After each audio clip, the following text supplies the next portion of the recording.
دوور کات نوێژ بکە بۆ تاریکی ناو گۆڕەکەت، دوور کات نوێژ بکە لە بیرت نەچێ. بەڵێ خۆت بە تاریکی ناو گۆڕ ئامادە بکە، بەڵکو خوای گەورە بە عیبادەت و بە خواپەرستی بۆت ڕوون بکاتەوە، بۆت ڕووناک بکاتەوە. ئەمانە هەمووی لە پێشمانە. تاریکی ناو گۆڕتان لەبیر نەچێ، تاریکی شەو با تاریکی ناو گۆڕتان بیر خاتەوە. ئیمامی ئەبوو دەردا ڕەزای خوای لەبێ دەفەرمێت لە تاریکی شەودا دوور کات نوێژ بکە بۆ تاریکی ناو گۆڕەکەت، دوور کات نوێژ بکە لە بیرت نەچێ. بەڵێ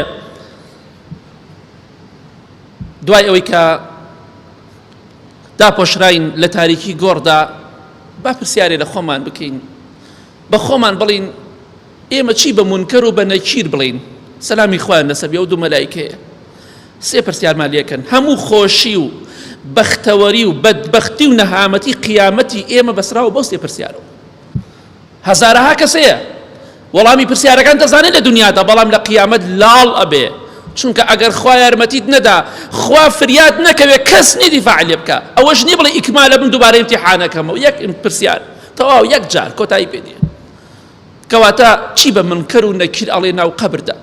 ئەبێ بیرێک لە خۆت بکەیەوە، وەیە لە کۆتاییدا دەڵێم با دنیا مەغڕورمان نەکە، با دنیا سەرمان لێ نەشێوێنێ، دنیا کاتێکی زۆر کەمە. کۆتایی پێدێ بۆی ئیمامی عەلی ڕەزای خوای لێبێ دەیفەرموو ئەی دنیا غەیری من گومڕا بکە و سەری لێ بشێوێنە، غەیری من سەرگەدان بکە، من سێ جار تۆم تەلاق داوە، غەیری من سەر لێ بشێن و سەرگەدانی بکە. با دنیا مەشغوڵمان نەکە، ئەمڕۆ یا بەیانی دەڕۆی ناو گۆڕێکی تاریکە و ئەگەر خوا یارمەتیمان نەدا گۆڕەکەمان پڕ دەبێت لە عەزاب و لە ئاگر. جابە بە خۆمان دابچینەوە مردنمان لەبیر بێ، ئینسانی ژیر و عاقڵ ئەو کەسەی مردنی بەردەوام لەبیر بێت.